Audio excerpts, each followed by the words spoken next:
اکثر مریض یہ شکایت کرتے ہیں کہ ڈاکٹر صاحب ہمیں خوراک نگلنے میں بہت دشواری ہے۔ دیکھیں تو خوراک نگلنے کی دشواری میں مختلف وجوہات ہے، جس میں کچھ بینائن مطلب بہت زیادہ خطرناک نہیں ہے، کچھ خطرناک ہے میلیگننٹ کنڈیشنز ہیں، تو دونوں کے بارے میں بات کرتے ہیں۔ لیکن جب اس طرح مریض ہمارے پاس آتا ہے تو اس میں ضروری بات یہ ہے کہ ہم اسے پوچھتے ہیں کہ آپ جو خوراک نہیں نگل سکتے، آیا وہ آپ ٹھوس غذا نہیں نگل سکتے یا پانی نہیں نگل سکتے یا دونوں نہیں نگل سکتے، یہ بہت ضروری ہے۔ اس کے بعد ہم مریض سے پوچھتے ہیں کہ اس کے ساتھ آپ کو وزن میں کمی تو نہیں آ رہی اور اس کے ساتھ آپ کو درد تو نہیں ہو رہا۔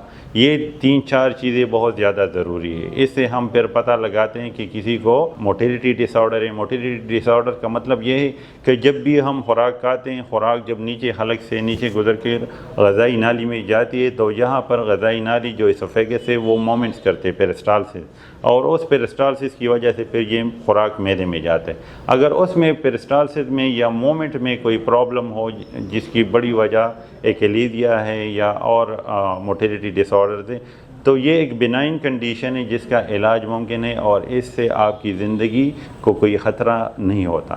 اس طرح کچھ دوائیاں بھی ہیں جو اگر انسان کھا لے اور اس کے ساتھ کچھ ہدایات پر عمل نہ کرے تو اس کی وجہ سے یہاں پر پل انڈیوس ایسوفیجائٹس ہو سکتا ہے، زخم بن سکتا ہے، اس میں بھی مریض اس طرح خوراک نگلنے میں اس کو مسئلہ ہوتا ہے۔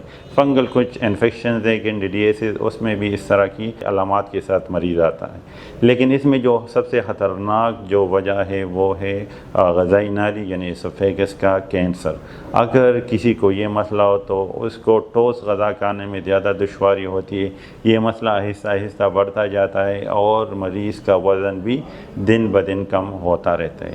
تو خوراک نگلنے میں اگر کسی کو دشواری ہو تو اس کو معمولی نہ سمجھے، فوراً کسی مستند ماہر امراض معدہ سے رجوع کریں تاکہ ٹائم پر آپ کی بیماری کی تشخیص ہو، تاکہ دیر نہ ہو جائے، آپ کی بیماری ایسے سٹیج پر نہ چلی جائے جس کا پھر علاج کرنا ناممکن ہو۔